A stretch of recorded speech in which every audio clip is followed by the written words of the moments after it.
Did you know that right now 8 out of every 10 basement suites being rented out in Surrey, Langley or Metro Vancouver area are technically illegal? And if yours is one of them, you could be looking at fines, a forced closure and a voided insurance policy. That's not a scare tactic. That is reality on the ground in our market. And here in Surrey, the city's fastest growing municipality in all of British Columbia, that number might actually be higher. I've been selling real estate in Surrey for over 20 years.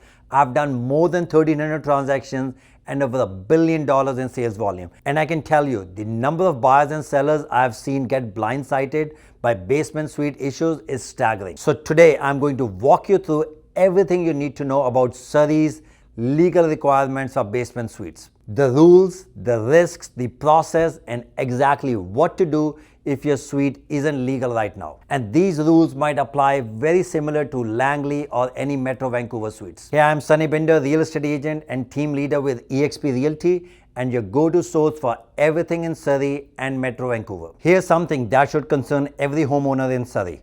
The City of Surrey receives complaints about legal secondary suites on a regular basis. And when a complaint comes in, and I want you to hear that clearly, the city sends a bylaw officer to your door, not a letter, a physical inspector. And once that process starts, your options become very limited very fast. So why are there so many illegal suites?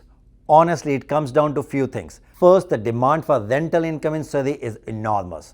Rental rates for the basement suites here are running anywhere from $1,600 to $2,500 a month.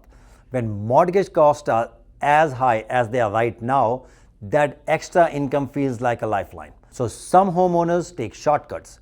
They finish the basement, put in a kitchen, find a tenant, and start collecting rent without ever going through the permit process. Second, there's a misconception that if you have been renting a suite for years without any issues, it must be fine. But the reality is that the city has a backlog. Enforcement is reactive, not proactive. It often takes a complaint from a neighbor, a parking dispute, a noise issue, or just someone who knows the rules. This triggers an inspection, and when it does, the past doesn't protect you. You are held to whatever these standards are right now. And third, a lot of people genuinely just don't know the rules. They think if it looks like a suite, it is a suite. But the City of Surrey has a very specific, very detailed set of requirements for what makes a secondary suite legal, and missing even one of them puts you on the wrong side of the law. So what actually makes a suite legal? So let's talk about the actual requirements, because this is where most people get confused. So in Surrey, only one secondary suite is permitted per single family dwelling. That's it. Now beyond that basic zoning rule, the BC Building Code 2024, which came into effect in March of 2024, sets out a very clear physical standard for what a legal suite looks like. Let me walk you through the big ones. Requirement 1 is a separate entrance. Your basement suite must have its own entrance that doesn't pass through the main dwelling. A door that goes to the living room of the upstairs unit doesn't count. It needs to be genuinely separate. Requirement 2, ceiling height. In living areas, you need a minimum of 7 feet 6 inches. In some utility areas, 7 feet may be acceptable, but your bedrooms, kitchen, and main living space needs that full clearance. Requirement 3, egress windows in every bedroom. This is a big one, and it's a safety issue, not just a bureaucratic one. Bedroom windows in a legal suite must be a minimum of 3.77 square feet with no single dimension less than 15 inches. And the sill height cannot exceed a certain measurement from the floor. This is so that in a fire, someone sleeping in that bedroom can actually get out. If your basement windows are those tiny, high up sliders, they don't meet the standard. Requirement 4, fire separation. There must be a proper fire-rated separation between the basement suite and the rest of the house. This typically means fire-rated drywall on a ceiling and on the walls that border the main living area. The purpose is to give occupants time to evacuate safely in the event of a fire. Requirement 5, smoke and carbon monoxide alarms. So not just in the suite, they need to be interconnected. When one goes off, they all go off. This has been a requirement of the BC Building Code for some time, and it is non-negotiable. Requirement 6, electrical and plumbing. All work must be done by a licensed contractor and must be inspected. Gas appliances require permits from a technical safety BC. Your plumbing and electrical panels need to meet current code, and in older homes, they often means an upgrade. So can I ask you something? Have you ever looked at a basement suite and thought, oh, it looks fine, without actually knowing what's behind the walls? Because that's exactly the trap that catches buyers and sellers every single time. Now let's talk about the permit process. So let's say you want to do it right, or maybe you have an existing suite and you want to legalize it. What does that process actually look like? Contact the City of Surrey's Planning and Development Client Services Center. Before you spend $1 on construction, you need to know whether the secondary suite is even permitted in your specific zone. There are land use contracts and building schemes on certain properties that explicitly prohibit secondary suites, and you need to know if you are one of them. Submit a building permit application. This requires detailed drawings, a floor plan, ceiling height, window sizes, the location of your entrance, where your smoke alarms must be placed, your electrical layout. These drawings need to be clear enough for the city to scan and review. The review period. In Surrey, a straightforward conversion typically takes 4 to 8 weeks for permit approval. If your project is more complex, major structural work, significant electrical upgrades, plumbing overhauls, it can take longer. During this waiting period, please don't start the work. I know it's tempting, but starting construction before your permit is approved is what turns a fixable situation into a very expensive one. The inspection process. So throughout the construction, you will need to call for inspection at key stages.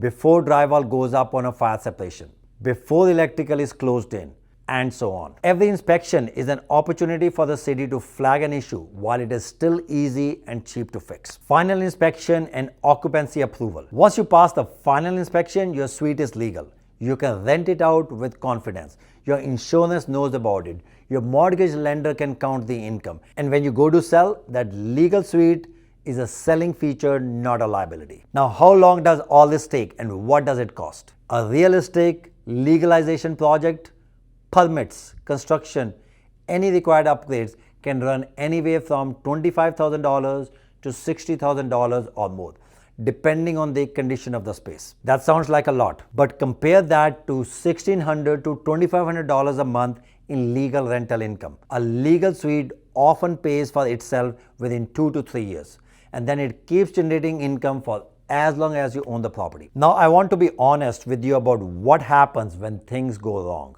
because this is the part that people don't fully understand until it is too late. Let's start with fines.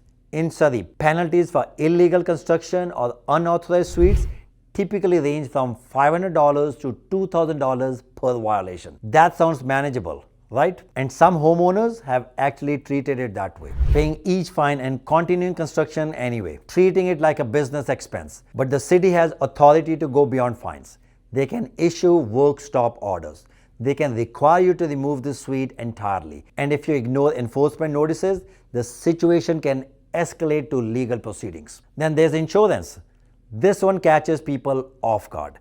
If your home insurance company discovers that you have an unauthorized suite, and especially if you had a fire or water damage claim, they can deny your claim entirely. Think about it. You are paying premiums every month on a policy that won't pay out when you need it the most, because you have an unpermitted rental unit in your basement. That's a devastating situation that I've seen affect homeowners personally. And then there's the mortgage side. If you're a buyer and you're hoping to qualify for a mortgage using rental income from a basement suite, that income only counts if suite is legal. An unauthorized suite generates zero qualifying income in the eyes of most lenders. That can mean the difference between being approved and being declined. And as a seller, if a buyer's inspector flags your suite as unauthorized, it can spoil a deal at the worst possible moment. And the most serious consequence, and I say this not to frighten you, but because it is the truth, is the safety risk. In 2024 alone, Surrey Fire Services responded to multiple incidents involving illegal suites. Suites that didn't have proper egress windows, suites without interconnected alarms, suites where someone was sleeping in a room with no real way to get out in a fire. The reason these code requirements exist is because without them, people get hurt. A legal secondary suite gives you confidence and long-term security. An illegal one is a liability you are paying to maintain. Now, if you're in a real estate market right now, either as a buyer or a seller, let me talk to you directly because this is where my 20 years of experience really comes into play. If you are the buyer and you're looking at a home with a basement suite, you need to know its status before you write an offer. Is it legal? Is there a permit on file? You can actually call the City of Surrey's building division and ask if the property was ever issued a suite ready permit. That's a real thing. You can check if the suite is unauthorized. You need to factor in the cost of legalizing into your offer price. And if the suite can't realistically be legalized, maybe the ceilings are too low or the zone doesn't permit it, then you need to negotiate accordingly. And yes, if you're a seller, here's my honest advice. Don't try to hide it. Buyers have inspectors. Inspectors know what to look for. And if the discovery happens after an accepted offer, you are negotiating from a much weaker position. If you have an illegal suite, let's talk about whether it makes sense to legalize it before listing. Because a legal suite is a genuine selling feature that can add real dollar value to your sale price. I've helped clients on both sides of the exact situation, and every time the best outcome comes from having honest conversations early in the process, before the deal was on the table, not after. So let's bring this home. If you have a basement suite right now and you're not sure whether it is legal, here's what I want you to do. Find out your zoning. Call the city or go online to surrey.ca. Confirm that secondary suites are permitted in your zone and that there are no land use contracts or building schemes that prohibit it. Pull the permit history. Find out if a building permit was ever issued for your suite. If it was, great. If it wasn't, that's your starting point. Do an honest self-assessment. Walk through the checklist we talked about today.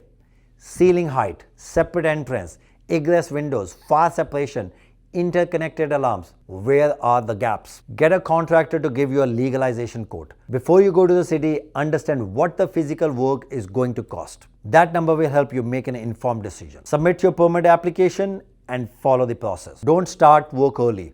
Do it right, do it once, and protect your investment. If you're buying or selling and you're not sure how a basement suite affects the transaction, just call me. That's exactly what I'm here for. Here's the bottom line on all of this. A legal basement suite is one of the most powerful financial tools available to homeowners in Surrey. It generates income that counts towards your mortgage.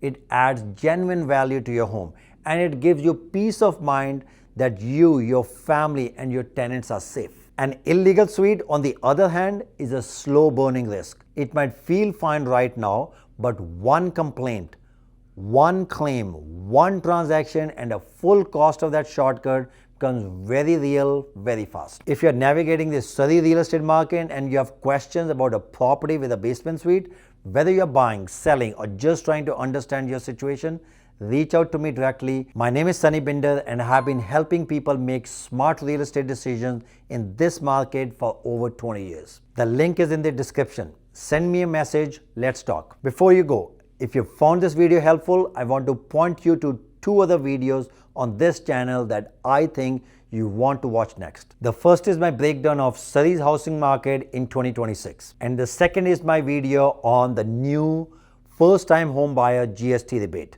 You can claim up to $50,000 if you're buying a property for your own living. You're a first-time buyer, you can get up to $50,000 in GST rebate. We put out regular, honest, no-fluff content about Metro Vancouver and Fraser Valley real estate, and I will see you in the next one.